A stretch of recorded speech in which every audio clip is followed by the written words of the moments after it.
March 8, 1942. Dawson Creek, British Columbia. Snow whips sideways across the railway yard like someone shaking a white bedsheet in a gale. The temperature hovers below zero, and the wind slices straight through wool coats.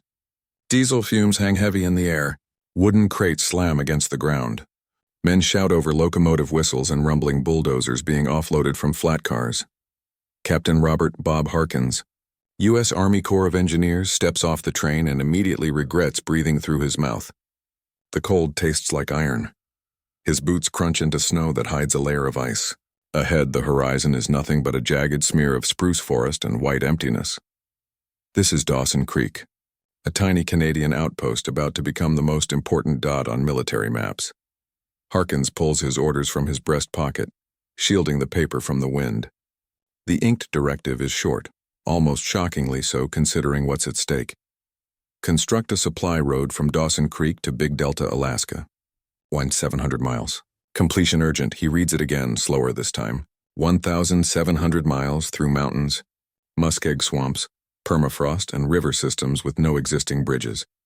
His second lieutenant, Jack Friedman, stomps through the snow beside him, a clipboard under his arm. You ever built a road where the trees try to eat your equipment? Friedman jokes, breath fogging into a ghostly cloud. Harkins shakes his head. I've never even seen a place like this. A Canadian liaison officer, Major Ian McLeod, approaches, tall, stiff-backed, wearing a greatcoat dusted with frost. He extends a gloved hand. Welcome to British Columbia, gentlemen, McLeod says. You'll forgive the weather, it's persistent. Behind them, a dozer engine roars to life, an olive-drab Caterpillar D8, 25 tons of steel muscle. Soldiers swarm around it, trying to chain the tracks against slipping on the ice. The machine shudders forward, metal on metal echoing through the yard. McLeod checks his watch. How soon until your crews are ready to move? Harkins answers, 70 minutes. Good, McLeod says. You're already behind. On the far edge of the rail depot, hundreds of soldiers cluster around towering stacks of equipment. Surveying tripods, canvas tents, fuel barrels, bundled telephone wire, crates marked explosives. Tinty, the men are young, many barely old enough to shave. Their kit is heavy. Their training is basic. Some still think this assignment will be a kind of wilderness camping trip. They don't yet grasp what the commanders know. This road could change the course of the Pacific War. 2 months earlier, Japan seized key Aleutian Islands. For the first time, American territory was occupied. Alaska is now a vulnerable flank. The Pentagon's plan is bold and blunt. Build a lifeline through Canada to connect the lower U.S. states to Alaska by land. In Washington, the deadline feels urgent. Here in the frozen wilderness, it feels impossible. Corporal Vance, Harkins shouts. Corporal Samuel Vance, radio technician, jogs through the snowdrifts. Sir, I need our comms line operational by nightfall. If we can't talk to supply trains, we're dead in the water. Vance nods and disappears, already shouting orders. A spool of field telephone wire bounces across the snow behind him. Friedman watches the struggling bulldozer inch toward the tree line. You think we're really going to build a road all the way to Alaska in under a year? Harkins doesn't answer. His eyes are fixed on the forest. A fortress of pine trunks so dense the sunlight barely reaches the snow. Somewhere beyond those trees lie the Rockies. Beyond the Rockies, the Yukon. Beyond the Yukon, Alaska. A road doesn't exist. No maps are accurate. In some places, no maps exist at all. Finally, he replies, We're not building a road to Alaska. He folds the paper back into his coat. We're building a promise. By mid-afternoon, the first bulldozer reaches the tree line. The dozer operator, Private Ronnie Ward, barely 20, yanks down his goggles, shifts the machine into gear, and drives straight at the wall of spruce. Steel meets wood. The tree shudders and cracks. Ward keeps pushing. The diesel engine bellows like an angered animal. One tree falls, then another and another, each crashing down into the snow with a muffled thump. Other crews follow. Some swing axes. Some drag fallen trunks with tow chains. Some plant dynamite charges to clear stumps. Every hour, the wind grows stronger, throwing needles of ice into their faces. The sun sinks low and the first true test appears beneath the snow. Muskeg, a swamp that behaves like quicksand. A dozer sinks. Ward curses and leaps off the machine before it disappears nose first. Men scramble to lash tow lines. The swamp burps a black bubble as if mocking them. Harkins kneels, grabs a handful of the slushy muck and realizes the truth. The ground itself is going to fight them. He stands, brushing mud from his gloves. "We don't go around it," he says. "We build through it." Friedman raises a brow. "With what? Good intentions?" "No." Harkins points to the stacks of logs nearby. "With corduroy road. We lay logs, build a platform, move forward." McLeod studies Harkins, half respect, half shock. "You're going to pave the wilderness with trees." Harkins exhales, long and slow. "We're going to pave it with whatever we have."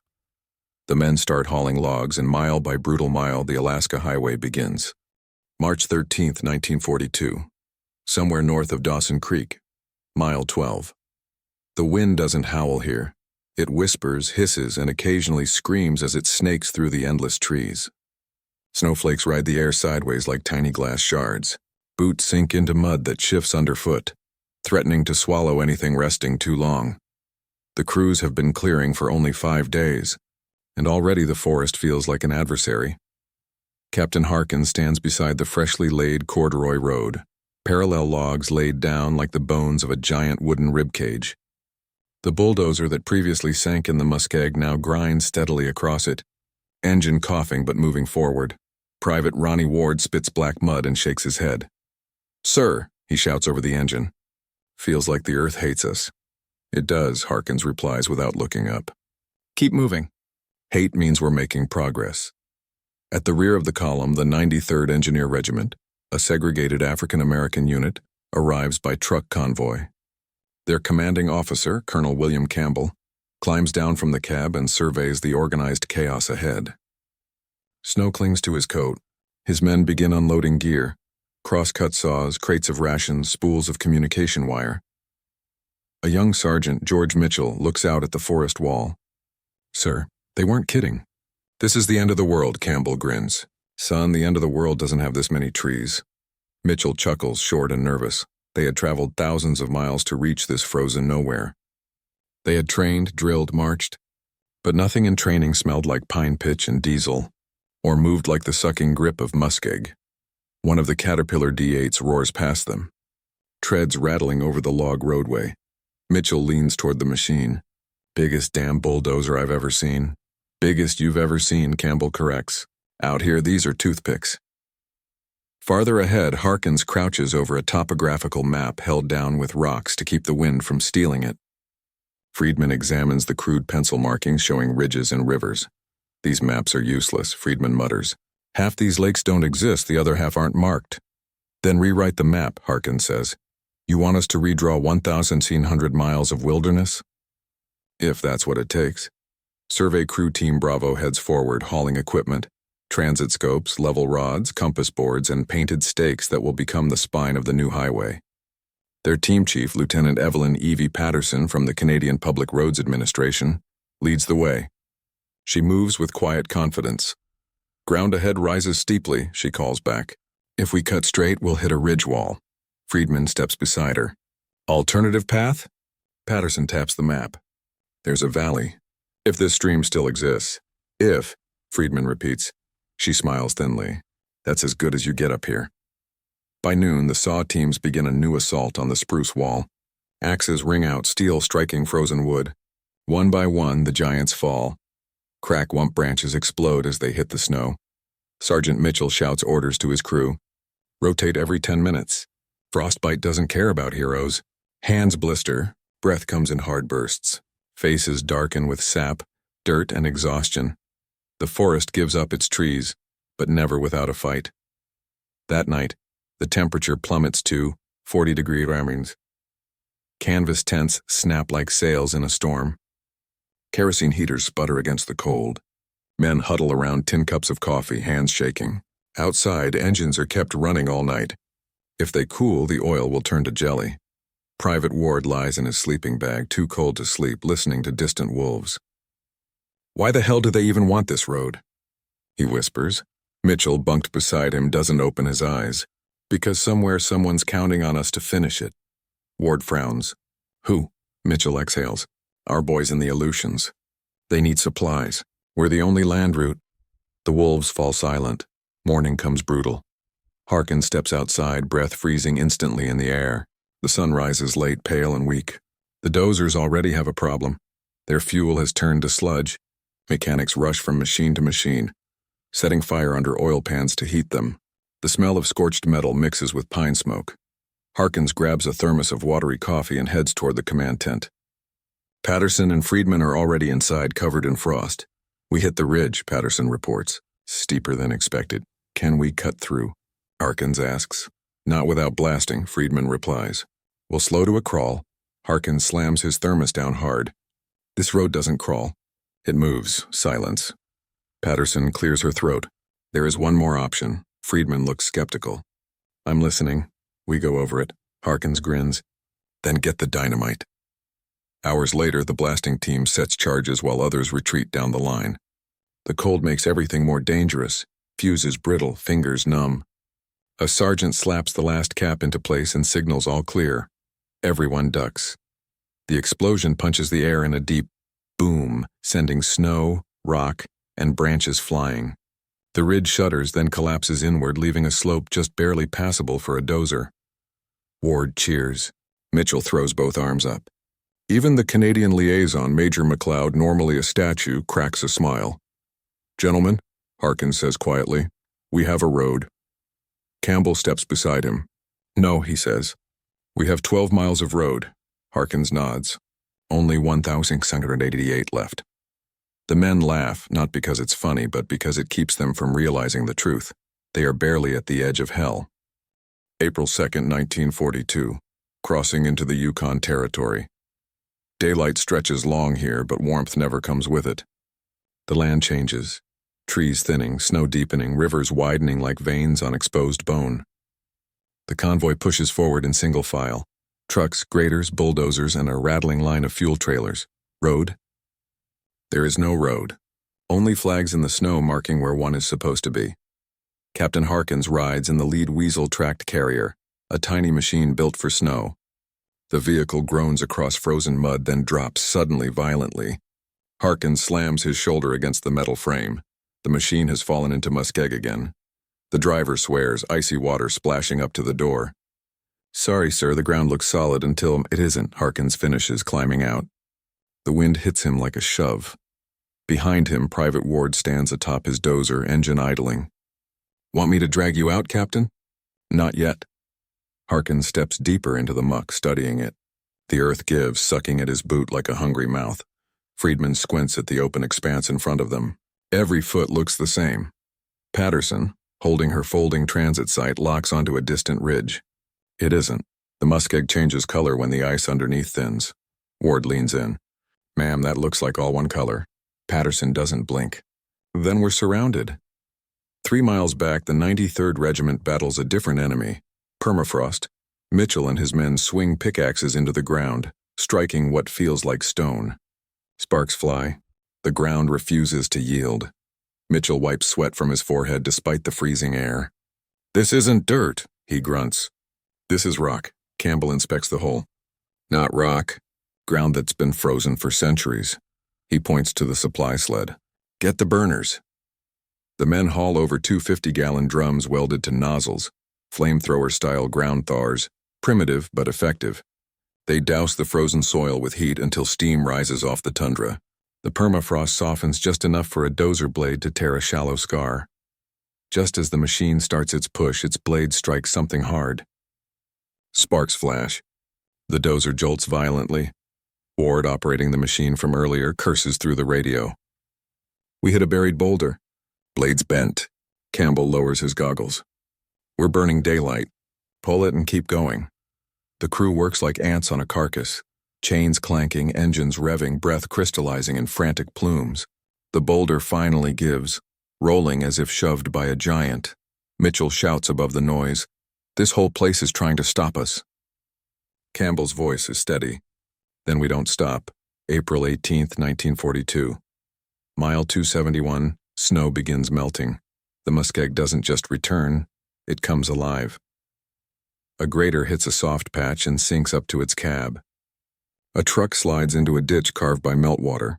One bulldozer disappears nose first into a bog and must be winched out by 3 others chained together.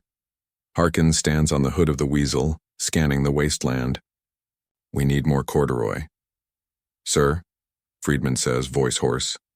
We've cut so many trees we're running out of axes that still have heads. Harkins motions to the endless spruce forest beyond a ridge. Then cut more. They march 200 yards uphill and find a surprise. Nothing. Wind-scoured barren tundra. No trees. No logs. Just mud and endless white horizon. Ward kicks a frozen clod of earth. How are we supposed to lay corduroy without wood? Patterson studies her notebook. You skip the corduroy here. And sink? No, she says, eyes locked on the ridgeline. You build temporary snow bridges. Hard-packed snow berms reinforced with branches. Friedman looks skeptical. Branches. On a highway, she shrugs. Unless someone packed steel bridges we forgot about. Ward cracks a grin. Guess we're building a road out of snow now. They do. Shovels and graders push snow into layered banks. Men stomp the snow hard, compacting it deeper until it freezes. The dozer tests the path. It holds, flexing slightly. Ward wipes sweat from under his cap. If anyone asks, we'll say it was planned. The weather shifts again. Snow becomes sleet. Sleet becomes rain. Rain becomes misery. Mud splashes into boots. Trucks bog down every few hundred feet. Men haul planks under tires, chain the axles, winch each other out. The road advances inch by grueling inch. At night, tents ripple with wind strong enough to fold poles. Men sleep in wet socks. Rats chew through rations. Frostbite stings exposed skin. Still every morning someone shouts, "Road crew, on your feet." And they rise because the Aleutian front hangs over them, because rumor spreads that the Japanese Navy could strike Alaska again. Because a road means supply lines, and supply lines mean survival. April 27th, 1942. White River. The river is wide, far wider than it appears on any map. The current is fast enough to pull a full-grown moose downstream. The water is icy gray, violent. They need a bridge. Campbell walks to the riverbank. Timber bridge? Patterson shakes her head. At this width? It'll collapse under weight. Friedman rubs his temples. We don't have steel. Harkins points upstream to an exposed island. We have trees. We lash them. Raft them down. Build piers midstream. Mitchell eyes the current. Sir, that river will eat us. Harkins holds his stare. Only if we stop moving. The building begins. Men cut spruce trunks longer than telephone poles. Others strip branches, carving support braces. They lash the logs with wire, drag them to the water and push them downstream. The current slams them into the midstream island. Ward, soaked to his chest, screams, "Hold the line!" Men anchor ropes around tree trunks, bodies leaning backward against the furious river. Piece by piece, a crude trestle rises, water sprays, freezing instantly to their coats. A gust of wind slams the half-built frame and Patterson shouts, "Brace left! Brace!" Ward jumps into the river, right into the current, and grabs a log before it sweeps away. Mitchell and two others yank him back with a rope. Ward lands hard on the bank, coughing river water, laughing through exhausted disbelief. "You can't kill me," he wheezes. "Not yet. I'm building a road to Alaska." And by nightfall, the bridge stands, mud, corduroy, snow berms, and now a bridge, each a victory carved from suffering. They've reached mile 300, and the worst is still ahead. May 22nd, 1942, the interior Yukon. The air here feels thin, sharp as broken glass. The smell of engine exhaust lingers like a metallic ghost. Snowmelt carves gashes into the earth, raw wounds exposing rock and frost beneath. The convoy crawls into the St. Elias Mountains, ridges rising in jagged rows like the spines of some buried monster. Ward's Caterpillar D8 grinds uphill, treads biting granite. The machine shudders as it claws at the incline. "Come on, old girl," Ward whispers. "Just a little more." Harkins hikes ahead with Patterson and Friedman, crunching through snow peppered with shale. Their breath comes fast in the thin air. At the crest of the slope, Patterson stops dead. Ahead lies a sheer wall of snow and rock, a cliff, not a slope. Wind tears across it, peeling fine snow from its face. Friedman swallows hard. No way a bulldozer goes up that. Patterson steps closer, peering over the edge as wind whips her coat. The survey line says we continue here. Harkins stares, jaw tight. Then the survey line is wrong. "No," she replies, eyes steely. The world is wrong. The mountain refuses to be measured. Down below, the men struggle to move equipment. Trucks fishtail on mud. Graders stall. Horses used for scouting falter on loose scree. A mechanic waves a twisted fan belt overhead. "Captain!" This altitude's killing the engines. They're starved for oxygen. Harkin's exhale shows white in the air. We run them anyway. We can't stop. Ward reaches the crest on his bulldozer. The machine coughs, lurches, almost slides backward. He kills the engine and climbs down. "Captain," Ward says, wiping frost from his brows. "How are we climbing that cliff? We don't have wings." Harkins turns to Patterson. "Options?" Patterson raises her eyes toward the impossible wall. "We carve a shelf road." Friedman frowns. "A shelf road?" "A ledge," she says. "Just wide enough for a dozer. We blast charges into the cliff face, peel off rock, push the rubble out, and build our own trail." Ward laughs through disbelief. "We're going to cut a road into a mountain." Harkins nods.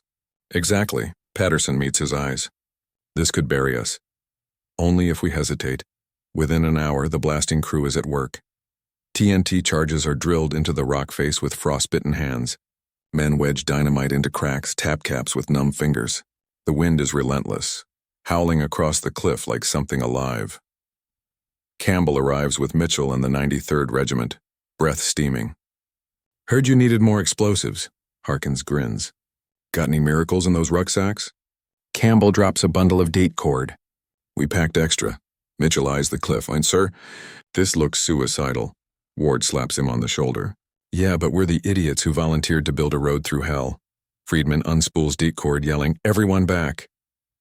Men retreat down the slope. Snow crunches under boots as they huddle behind outcrops. Friedman touches the fuse to the blasting cap. The world explodes. Boom! A shockwave ripples down the valley. Rock fragments rain like hail. A chunk of cliff the size of a truck peels away and smashes down in a thunderous slide. The cliff now has a jagged shelf. Narrow, angled, treacherous. Ward grins and jogs toward his bulldozer. That's my cue.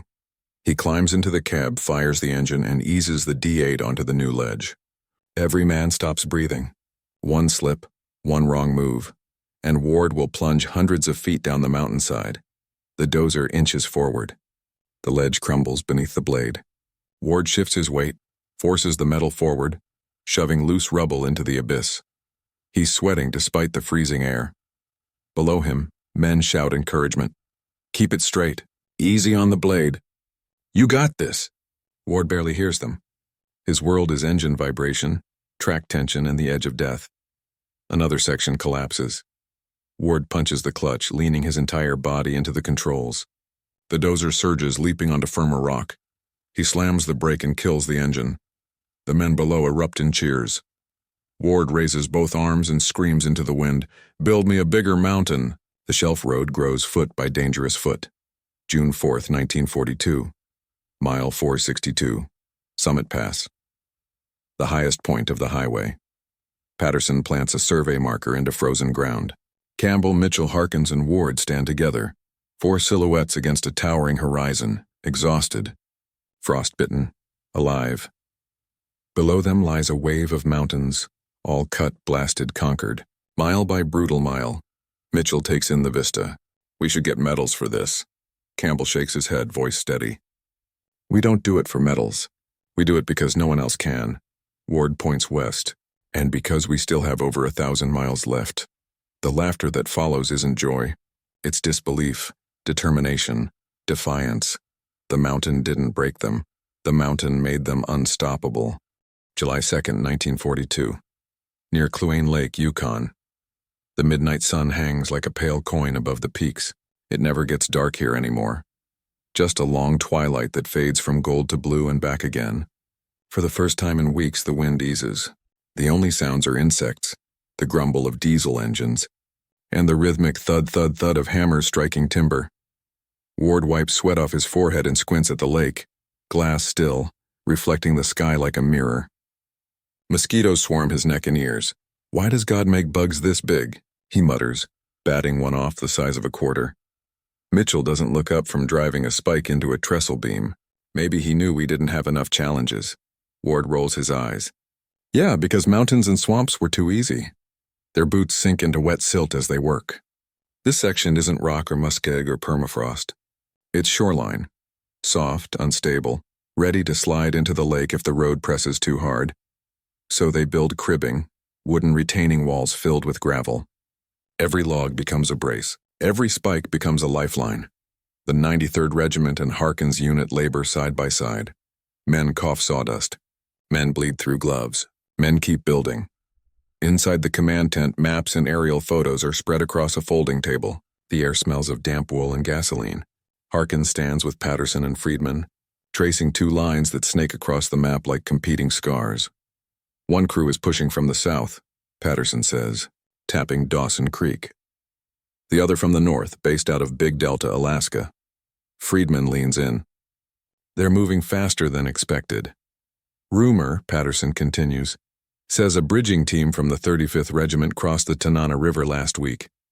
Harkins exhales sharply, which means the northern crews may reach us early. He isn't threatened. He's energized. Engineers don't fight the enemy with bullets, they fight with achievements. And nothing ignites a unit like the idea of being first. Friedman grins slowly. Race them. We're already racing. July 9th, 1942. Mile 626. Hard rain turns everything into soup. Trucks sink to their axles. A grader tips sideways and nearly slides into the lake. Ward's dozer coughs and stalls. Mud packs so thick inside the tracks he has to dig it free with a shovel. Mitchell hammers a stake into the muck, voice hoarse. Road'll be underwater by morning. Ward wipes grime from his eyes. Then we beat morning. Men shovel gravel by hand, forming a raised bed. Others haul timbers to extend cribbing. Ward restarts the dozer and pushes another load of fill material, his tread slipping dangerously close to the edge. The entire platform moves, flexing under the weight. Campbell wades through waist-deep muck to get to Ward's cab, slapping the metal panel. Ward, back off! The base isn't stable. Ward shakes his head. If I stop, we lose everything we built. Campbell looks down at the mush swallowing their boots. If you keep going, we lose you. Ward hesitates just long enough for the ground to shift. The dozer drops 6 inches. The lake groans under the cribbing. Mitchell shouts, "Get out of there!" Ward kills the engine, jumps from the cab, hits the cribbing, and scrambles to solid ground. Behind him, the dozer sinks another inch, mud oozing around it like wet cement. Everyone freezes. No one breathes. Then, slowly, the machine stops sinking. Ward collapses onto the gravel, panting. She stays, he gasps. But I'm done testing gravity today. Mitchell laughs despite himself. Sir, gravity's undefeated. Ward holds up a muddy hand. Maybe, but gravity's scared of overtime. July 21st, 1942, mile 707. They are weeks ahead of schedule. But the human cost is catching up. Medic checks frostbitten fingers, yes. In July, because icy meltwater never warms, malaria from stagnant pools hits some men harder than winter ever did. Patterson wraps Ward's wrist where a log slammed him during cribbing. You need rest, she says. Ward flexes his fingers, wincing. Rest when we hit Alaska. She studies him a moment. Mud-caked, eyes hollow, stubborn as stone. You're going to fall apart before then. Ward grins. Then I fall apart in Alaska. Friedman walks in holding a fresh telegram. Harkins looks up. Supplies delayed? Friedman shakes his head, stunned. No. The northern crews are only 250 miles away. Ward whistles low. They're coming fast, Friedman taps the map. If we keep pace, we'll meet them near the Yukon-Alaska border. Mitchell grins. Might as well hang a banner. Welcome to the neighborhood. Campbell straightens slowly, eyes bright with pride. Men, this isn't just a road anymore. This is history. August 5th, 1942. Somewhere near Snag Creek. The endgame begins. Harkins rides a jeep up to a newly cleared ridge. Patterson unfolds her transit tripod, adjusting the sight. Through the lens, a glint catches the setting sun. A metal reflection. A machine. Moving. She blinks, adjusting the focus. Not one machine. 2 bulldozers, advancing from the north. Her breath catches. Captain. Harkins steps beside her, looking through the lens. He sees them, 2 dozers cresting the far ridge. Olive drab paint. U.S. markings. Engineers. Northern crews. Harkins lowers the scope. Expression tightening. Not fear. Purpose. Everyone. he shouts down the slope. "The other road is coming!" Ward freezes mid-swing. Mitchell drops a spike. Men spill from tents and equipment like ants. In the distance, the two bulldozers push steadily forward, chewing up ground like mechanical predators. 2 roads, 2 crews, 3,000 lives spent carving toward one point. Ward climbs onto his dozer, slams the throttle forward. "I'm not letting them win this race." Mitchell laughs and jumps into the passenger seat. "Then push harder." Steel meets earth, engines roar. The final stretch begins. October 25th, 1942, somewhere near Beaver Creek, Yukon-Alaska border. Dawn breaks cold and violet. Frost paints the tents white. Breath hangs like smoke. Engines cough awake one by one. This morning feels different. Charged, electric, tense. Ward climbs into the bulldozer cab, hands stiff on the controls. Mitchell, helmet half-cocked, stands on the track like a lookout. "You ready to finish the world's worst marathon?" Mitchell asks. Ward nods. "I've been ready for 3 months." Farther down the line, Harkins steps into the command tent that has served as his office, bedroom, and sanctuary. Maps are spread everywhere, creased coffee stains scribbled with pencil trails. Patterson stands over the transit scope, already adjusting it for the morning sightline. Friedman flips through radio reports. "Any update from the northern crews?" Harkins asks. Friedman points to a pin on the map. "They stopped moving during the night. Same distance as yesterday. Waiting for us," Patterson says quietly. Harkins pulls on his gloves. "Then let's give them something worth waiting for." 12 a.m. Ward's bulldozer crawls up a narrow rise, pushing aside the last stretch of spruce and earth between the 2 roadheads. Mud and frost splatter the windshield. The machine lurches through thick ground, every jolt rattling Ward's bones. Mitchell braces himself. "We're close." "How close?" Ward shouts. Mitchell squares his shoulders, stands tall, and cups both hands around his mouth. "Hey, North Crews," he yells into the forest. The wind swallows his voice. He tries again. "If you're out there, move your metal."